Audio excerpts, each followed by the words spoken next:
ফরিদগঞ্জের গণমানুষের নেতা ফরিদগঞ্জের প্রাণ আলহাজ এম এ হান্নান সাহেবকে দল থেকে বহিষ্কারের একটা ব্যবস্থা করিয়েছেন। এরপরে আলহাজ এম এ হান্নান 2008 থেকে 18 সাল পর্যন্ত দল থেকে বহিষ্কৃত থেকেও দলের কোনো বিশৃঙ্খলা সৃষ্টি না করে উনি সাধারণ জনগণের সাথে মিশে ফরিদগঞ্জ উন্নয়ন ফাউন্ডেশন নামে একটি সংগঠন থেকে সাধারণ জনগণের সাথে মিশেছিলেন।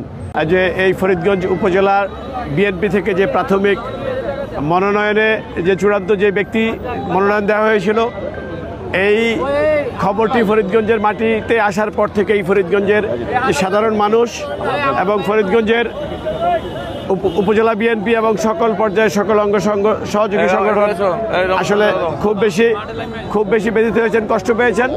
কারণ যাকে মনোনয়ন দেওয়া হয়েছে এই ভদ্রলোক 2008 সালে দলের যে প্রাথমিক সিদ্ধান্ত ছিল, চূড়ান্ত সিদ্ধান্ত, সেই সিদ্ধান্তকে বৃদ্ধাঙ্গুলি দেখে উনি 2008 সালে নির্বাচন করেছেন। 2008 সালে নির্বাচিত হয়ে ফরিদগঞ্জের গণমানুষের নেতা ফরিদগঞ্জের প্রাণ আলহাজ এম এ হান্নান সাহেবকে দল থেকে বহিষ্কারের একটা ব্যবস্থা করিয়েছেন।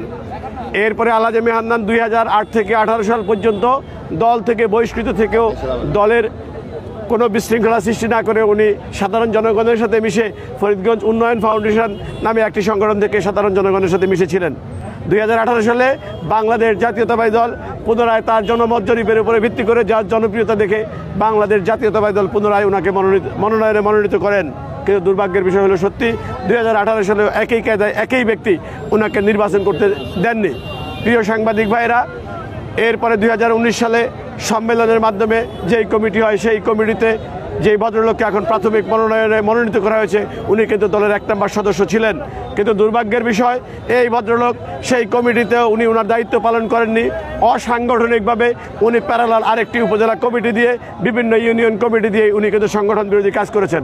যেই ভদ্রলোক এতগুলো অসাংগঠনিক কাজ করেছেন, দল আমরা ভেবেছিলাম তার বিরুদ্ধে সাংগঠনিক ব্যবস্থা নেবে, কিন্তু সেটা না করে দল পুনরায় কেন, কিভাবে, কি কারণে তাকে প্রাথমিক মনোনয়নে মনোনীত করেছে ফরিদগঞ্জ উপজেলা বিএনপির পক্ষ থেকে এবং সকল অঙ্গ সহযোগী সংগঠনকে আমরা তীব্র নিন্দা ও প্রতিবাদ জানাই এবং দলের আমাদের স্থায়ী কমিটি, মনোনয়ন বোর্ড এবং ভারপ্রাপ্ত চেয়ারম্যানের কাছে উদাত্ত আহ্বান জানাবো।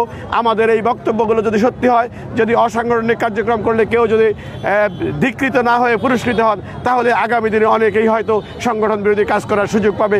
আমরা আমাদের এই বক্তব্যগুলো সত্যতা যাচাইপূর্বক এই ফরিদগঞ্জের গণমানুষের নেতা আলহাজ এম এ হান্নান সাহেবকে ধানের শীষ প্রতীক দেওয়া হয়, এই আলোকে আমি উদাত্ত আহ্বান জানাচ্ছি। ধন্যবাদ সকলকে, ধন্যবাদ আপনারা আজকে যারা এসেছেন তাদেরকে।